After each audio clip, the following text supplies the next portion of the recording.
So let me just say that I believe 1099 is a trap. Now, a lot of people may like it, and I understand that. When I first did 1099, I went to go work for this agency, and I went to go work agency because I was having a lot of complications with, just workplace politics as a nurse, and you just get tired of that. Like, I'm a grown woman, I want to go to work, do my job, I want to get along with people. You have more fun when we work as a team, and we're kind to each other. So I go work for this agency. It is owned by an RN. And so at the end, after they hired me, the paperwork says, oh, you're going to be 1099. So the owner basically tells me, oh, most nurses just turn it into a business. I'm not really knowledgeable at that time, and so I really didn't catch it. But when I tried to turn it into a business, like, what? Like, you own the freaking agency. You're assigning me to assignments. It's not really my business, like my legal nurse consultant business, Nursing Notes Made Legal. So at the end of the day, I work for them. They send me to really good assignments and everything. When I tell you, when I went to go file my taxes, don't you dare make good money. Don't you dare go over six figures, which I did. When I tell you that the taxes are so heavy on that because you don't really have anything to write off. Okay, maybe I wrote off some scrubs. Maybe I brought some I'm gonna turn my car on. I need some air. Maybe I brought some sneakers for work. That's not enough to write off for a business. You know what I'm saying? So I'm going 1099 on paper, and God forbid if you work out of other states, which I was. Oh my God, because only two of my states were, they call it they do business with each other, or state friendly with each other, or whatever that's called. So one state will allow me to work out of the other state, and they won't charge me taxes. They'll give me a credit, but then I still owe taxes to the other state that I worked out of, which I understand. But then you owe to the other state that you worked out of. So it just didn't work out for me. The final thing was that when I filed, the last time I filed, they had passed this new law. And so the state that I worked out of, it used to be that if you made over $100,000, that you got some type of tax credit or whatever, if you worked in the city of that state. So you would only have to pay the state taxes. Well, why did I work not only in the state, but in the city? So I paid state taxes, 5 bands. I made I made $102,000. And so I paid 5 bands to the state.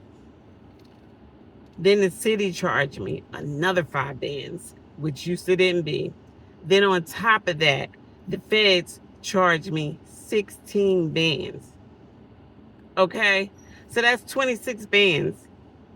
And then my state that I lived in only gave me a $50 refund.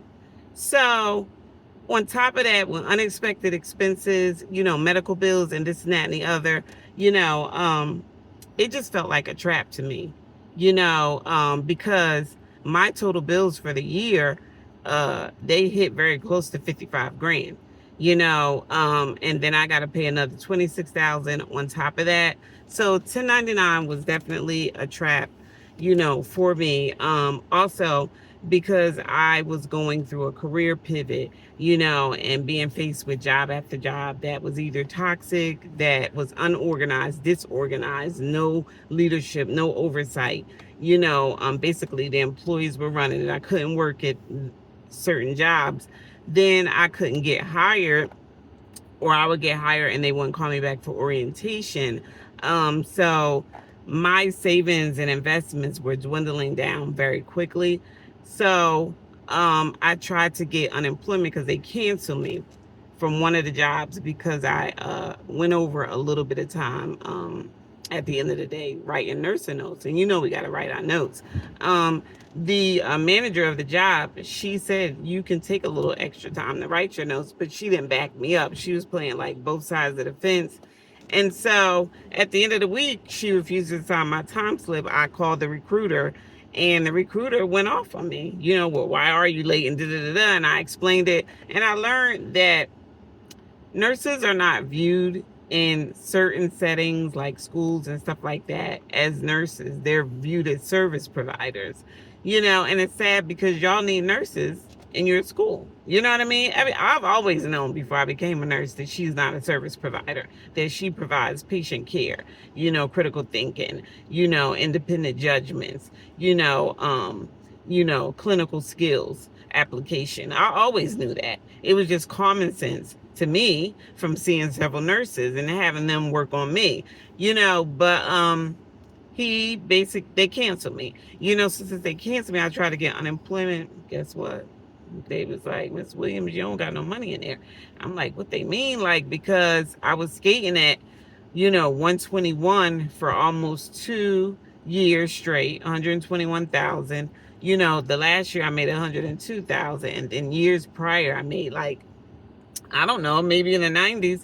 So I'm like, they was like, 1099 does not pay into unemployment. Now, some people may say, well, you should have known it. It's a lot of things that people don't know. I don't know everything, but I learn as I go. So I decided no more 1099. Because while I was out there grinding, building businesses for myself, just trying to get job after job, trying to, stay afloat, deciding whether to sign my lease again, trying to purchase a house to get out of that chokehold of a rent, I was very close to becoming homeless and sleeping in this car right here, and had I been able to, get unemployment by working jobs that provide W-2, I wouldn't have faced that problem. So now my goal is it's a W-2 or it's nothing. But I've noticed something out there in the healthcare industry. A lot of agencies alone are forcing you into W-2. I work for this other agency, other RN owner. Love, love, love this owner to death. They are killing it with their staffing agency. And we were W-2 when I started with her a few years ago. All I know is this year she sent me the email. She was like, we're 1099. And I could only respect that from a business perspective. I don't know what type of taxes that she would have to pay. You know what I'm saying? Because I know with my businesses, I'm 1099, but I don't have employees. So I don't know how it is to, pay for W-2 for your employees to be W-2. I don't know.